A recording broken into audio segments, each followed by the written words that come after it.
पित्त की थैली है बेसिकली वो एक छोटा सा अंग है जो लिवर के नीचे पाया जाता है। पेशेंट्स हैं जिनमें पित्त की थैली में पथरी बट पेशेंट दुबले पतले हैं, तो आप उसको जस्टिफाई नहीं कर सकते। हमारी जो डाइट है वो बेसिकली ज़्यादा फैट रिच है, तेल है, घी है, तो इसकी वजह से इनमें स्टोन्स, गॉल ब्लैडर में स्टोन्स बनने के चांसेस ज़्यादा रहते हैं। गैस की जो प्रॉब्लम है वो एक अर्ली साइन और सिम्टम है गॉल ब्लैडर के स्टोन का। अनफॉर्चुनेटली पित्त की थैली की पथरी का किसी भी साइंस में एक ही ऑपरेशन है पूरी दुनिया में, वो सिर्फ सर्जरी के द्वारा ही निकाला जा सकता है।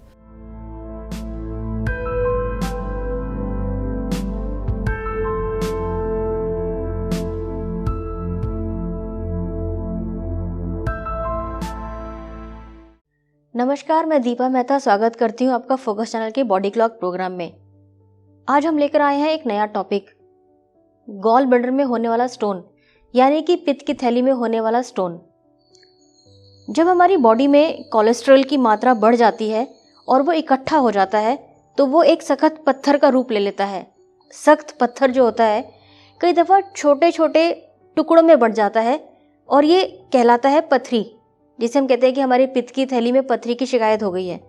अगर समय रहते हम इसकी तरफ ध्यान ना दें तो धीरे धीरे ये स्टोन बढ़ने लगते हैं और हमारी पाचन क्रिया को इफ़ेक्ट करने लगते हैं। इसका ट्रीटमेंट है सर्जरी। अगर समय रहते अगर आप इसका ट्रीटमेंट कराएं तो मेडिसिन से भी ये स्टोन निकाला जा सकता है, लेकिन अगर ये नज़रअंदाज किया जाए, इसमें ज़रूरत पड़ती है फिर सर्जरी की, और कई दफ़ा मरीज़ की पित्त की थैली को या यूँ कहें कि गॉल ब्लैडर को निकालना पड़ता है। आज हम जानेंगे डॉक्टर साहब से कि ये जो पित्त की थैली में होने वाला स्टोन है, इसके और भी क्या कारण है और क्या ट्रीटमेंट है, और ट्रीटमेंट के बाद ये प्रॉब्लम क्या हमें दोबारा हो सकती है या नहीं हो सकती, ये सारी जानकारी लेंगे हम आज डॉक्टर साहब से। हेलो फ्रेंड्स, मेरा नाम डॉक्टर अरुण भारद्वाज है और मैं हेड ऑफ डिपार्टमेंट हूँ लैप्रोस्कोपिक, बेरियाट्रिक और GI surgeon, Primus hospital Chanakyapuri में। तो आज हम बात करेंगे गॉल ब्लैडर में होने वाले स्टोन, यानी कि पित्त की थैली में जो पथरी बनती है। बेसिकली इसके मल्टीपल फैक्टर्स होते हैं, किसी एक पे पॉइंट करना मुश्किल है, लेकिन ये जेनेटिक्स के साथ साथ बेसिकली आपकी डाइट पे काफ़ी निर्भर करता है। जैसे कि हमारी नॉर्थ साइड की जो बेल्ट है, जैसे हरियाणा, दिल्ली, यूपी, बिहार, इधर आपको ये ज़्यादा पाए जाते हैं बिकॉज हमारी जो डाइट है वो बेसिकली ज़्यादा फैट रिच है, तेल है, घी है, तो इसकी वजह से इनमें स्टोन्स, गॉल ब्लैडर में स्टोन्स बनने के चांसेस ज़्यादा रहते हैं। बाकी वैसे मैंने बताया कुछ जेनेटिक भी होते हैं। आप कई बार देखेंगे कि पेशेंट्स हैं जिनमें पित्त की थैली में पथरी बट पेशेंट दुबले पतले हैं, तो आप उसको जस्टिफाई नहीं कर सकते। तो इसीलिए मल्टीपल फैक्टर्स और किसी एक पे पॉइंट करना मुश्किल होता है। जो पित्त की थैली है बेसिकली वो एक छोटा सा अंग है जो लिवर के नीचे पाया जाता है। बेसिकली जब हम कुछ भी फैटी मील खाते हैं तो वो हमारे पेट से जाके फिर हमारी आंतों में जाता है, तो उसे बेसिकली डाइजेस्ट करने के लिए लिवर पित्त बनाता है और उस पित्त को गॉल ब्लैडर अपने अंदर स्टोर करता है।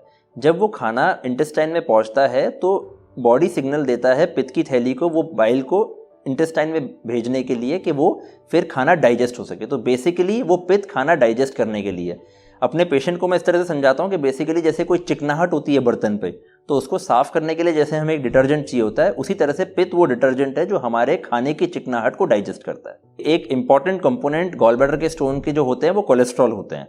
तो जैसे हम किडनी के स्टोन में हम देखते हैं ना कि कैल्शियम का स्टोन होता है या ऑक्जेलेट जो हम कहते हैं, जो मेजर स्टोन्स जो गॉल ब्लैडर के होते हैं वो कोलेस्ट्रॉल के स्टोन्स होते हैं। तो इसीलिए बेसिकली हमारी जो फैट रिच डाइट होती है, खासकर जो आजकल हम जंक फूड ले रहे हैं या बाकी बेसिकली जो फैट रिच डाइट ले रहे हैं, उसकी वजह से स्टोन्स बनने के चांसेस ज़्यादा रहते हैं।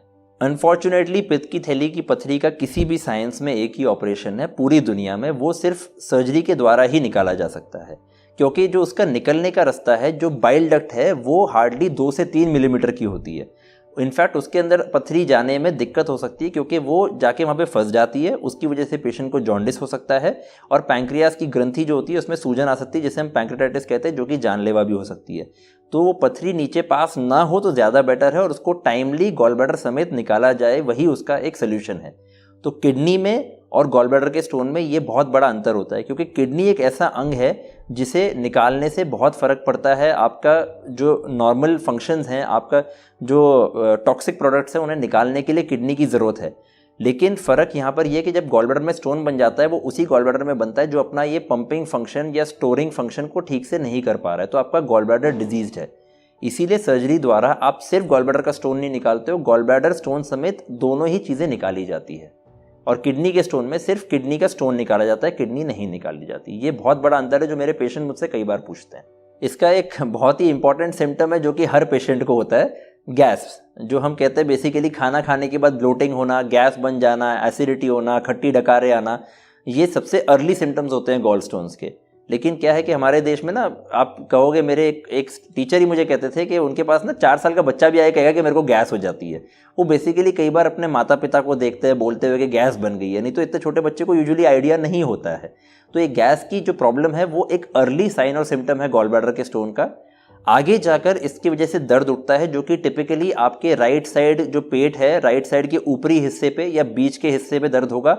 ये दर्द आपके कंधे में या पीछे कमर में जा सकता है और यही दर्द बाद में आगे जाके अगर पथरी कोई सरक जाए तो पीलिया हो सकता है, जॉन्डिस हो सकता है या पैंक्रेटाइटिस हो सकता है। तो ये मल्टीपल सिम्टम्स होते हैं, बट सबसे अर्ली सिम्टम जो मैंने आपको बताया कि गैस की दिक्कत। तो अगर आपको लग रहा है कि बहुत टाइम से आपको गैस की दिक्कत रह रही है, आप उससे ग्रस्त है, खाना खाने के बाद पेट में अफारा आ जाता है, पेट फूल जाता है, तो फिर आप अपना एक अल्ट्रासाउंड खाली पेट का ज़रूर करवा लें गॉल स्टोन रूल आउट करने के लिए। यंग एज से ज़्यादा आपको ये ना मिडिल एज में ज़्यादा देखने को मिलते हैं। हमारे मेडिकल साइंस में एक डिक्टम है जिसे हम कहते हैं फैट फर्टाइल फीमेल ऑफ 40, मतलब मोटापा फर्टाइल जो बेसिकली जो उस एज ग्रुप में 35 से 40 साल की एज ग्रुप में और फीमेल्स में ज़्यादा पाए जाते हैं, लेकिन मेल्स में भी मिलते हैं। तो नॉर्मली आपको ये मिडिल एजड ग्रुप में ज़्यादा मिलता है, पर ऐसा नहीं है, ओल्ड एज में भी आपको मिल जाते हैं। कई बार आप अल्ट्रासाउंड कराते हो आपको ऐसे ही मिल जाएंगे। और यंग एज में भी, मतलब मैंने जो गॉल स्टोन की सर्जरी मैंने 6 साल के बच्चे तक में भी सर्जरी की हुई है, 4 साल के बच्चे की भी सर्जरी की हुई है, क्योंकि उनमें और इश्यूज होते हैं। उनमें कोलेस्ट्रॉल का इशू नहीं होता है, उनमें कुछ ब्लड के डिसऑर्डर्स होते हैं जिनकी वजह से गॉल ब्लैडर में स्टोन बन जाते हैं। तो ये किसी भी एज में हो सकता है। जिन पेशेंट से हम गॉल ब्लैडर निकाल रहे हैं, जिनमें स्टोन बना है, वो गॉल ब्लैडर वैसे भी काम नहीं कर रहा था, it was not optimally functioning, इसीलिए उसमें स्टोन बने थे। तो गॉल ब्लैडर को निकालने से बहुत फ़र्क नहीं पड़ता है, इनफैक्ट इंप्रूवमेंट ही होती है, कि जो खाना पचाने वाला काम है वो फिर लिवर थोड़ा सा टेक ओवर कर लेता है और जो डाइजेशन इश्यूज़ है वो पेशेंट के बेटर होते हैं। अब इसमें मैं कई बार पेशेंट्स को ये समझाना पड़ता है, कई पेशेंट्स ये कहते हैं कि मेरे डाइजेशन इश्यूज़ नहीं सेटल हुए। ये हमने देखा है कि डाइजेशन इश्यूज़ जो हैं वो काफ़ी वेरी करते हैं। कई पेशेंट्स में टोटली सेटल हो जाते हैं कि वो सब कुछ खा पाते हैं, कईयों में थोड़ा सा दिक्कत रहती है, लेकिन इंप्रूवमेंट डेफिनेटली आएगी, लेकिन उसको निकालने से कोई नुकसान नहीं होगा। इनफैक्ट लॉन्ग रन में अगर आप गॉल स्टोन रखते हैं तो उसमें एक पॉसिबिलिटी होती है कैंसर होने की, तो वो पॉसिबिलिटी भी पूरी तरह से ख़त्म हो जाती है। इस सर्जरी द्वारा जब भी हम ये सर्जरी करते हैं, गॉल ब्लैडर निकालने से फीमेल पेशेंट के लिए ना कंसीव करने में कोई दिक्कत आती है, ना आगे कोई पर्सनल लाइफ में कोई प्रॉब्लम होती है, ना पीरियड से या बाकी और कोई इश्यूज़ जो फीमेल रिलेटेड जो भी चीज़ें होती है उसमें कोई फ़र्क नहीं पड़ता। इस सर्जरी का सिर्फ और सिर्फ असर गॉल ब्लैडर और उसके स्टोन के लिए है, ना कि उनकी और किसी पूरी लाइफ में और किसी चीज़ के लिए। गॉल ब्लैडर का स्टोन एक तो नीचे सरक के उसकी नलकी में जा सकता है, जिसे हम कॉमन बाइल डक्ट कहते हैं। तो उसमें वो स्टोन फंसने से बाइल ब्लड में एब्जॉर्ब होना शुरू हो जाता है और पेशेंट को जॉन्डिस हो सकता है। दूसरा, जब वो स्टोन नीचे पास होता है तो पैंक्रियास को इन्फ्लेमेशन करके या उसमें बेसिकली सूजन करके पैंक्रेटाइटिस कॉज कर सकता है।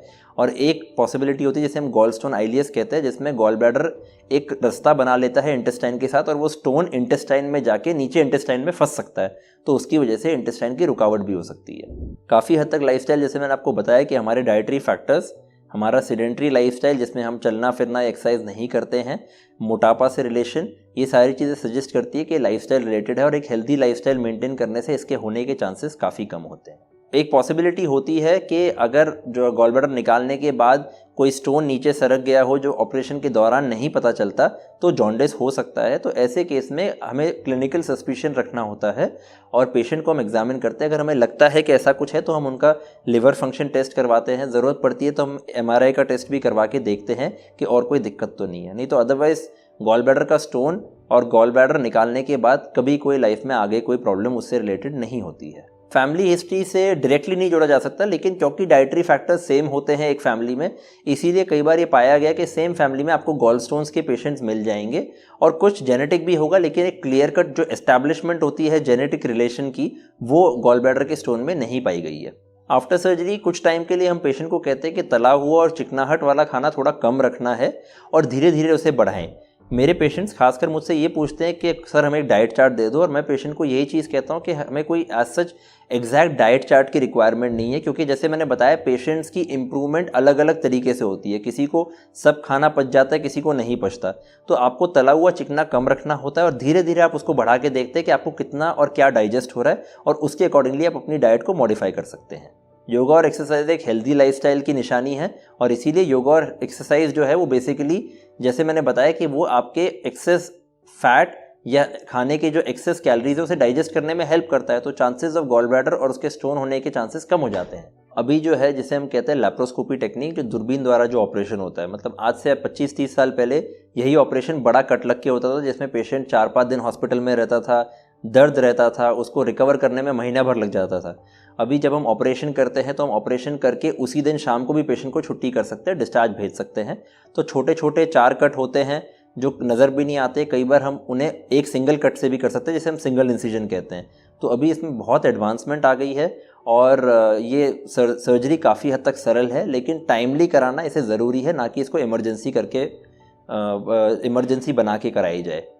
तो अगर आप एक हेल्दी लाइफस्टाइल मेंटेन करते हैं, योगा, एक्सरसाइज, एक हेल्दी डाइट मेंटेन करते हैं, तो आप इस बीमारी से ग्रस्त होने से बच सकते हैं। तो इसीलिए हेल्दी रहिए, खाना ठीक रखिए। ये सारी चीज़ों का ध्यान रखते हुए आगे भी अगर आप हमसे कुछ और जानकारी लेना चाहते हैं तो फोकस हेल्थ चैनल द्वारा आप हमसे संपर्क कर सकते हैं, और हम आपकी सहायता करने के लिए, हेल्प करने के लिए हमेशा अवेलेबल रहेंगे। धन्यवाद। दोस्तों, अगर हमें कोई भी प्रॉब्लम लग रही हो अपनी बॉडी में, कोई भी दर्द हो, कोई भी समस्या आपको लगता है कि हमारे को ये प्रॉब्लम पहले नहीं थी लेकिन अब ये प्रॉब्लम हमें देखने को मिल रही है, तो आप इसको प्लीज़ कभी भी नज़रअंदाज ना करें। किसी भी प्रॉब्लम से रिलेटेड जो भी आपको पता है या आप जिस भी डॉक्टर को मिलना चाहें, आप उनसे कंसल्ट ज़रूर करें, चाहे वो समस्या छोटी हो या बड़ी हो, क्योंकि कई दफ़ा छोटी समस्या बड़ा रूप कब ले लेती है हमें पता भी नहीं चलता। और कई दफ़ा छोटी छोटी प्रॉब्लम्स से भी हमें डेली रूटीन में बहुत ज़्यादा प्रॉब्लम फेस करनी पड़ती है।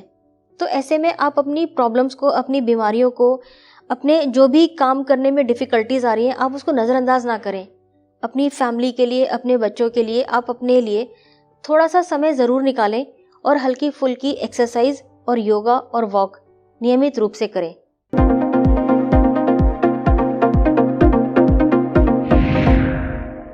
सेहत से जुड़ी ज़्यादा से ज़्यादा जानकारी हासिल करने के लिए देखते रहिए फोकस हेल्थ चैनल। किसी खास जानकारी के लिए कमेंट करें।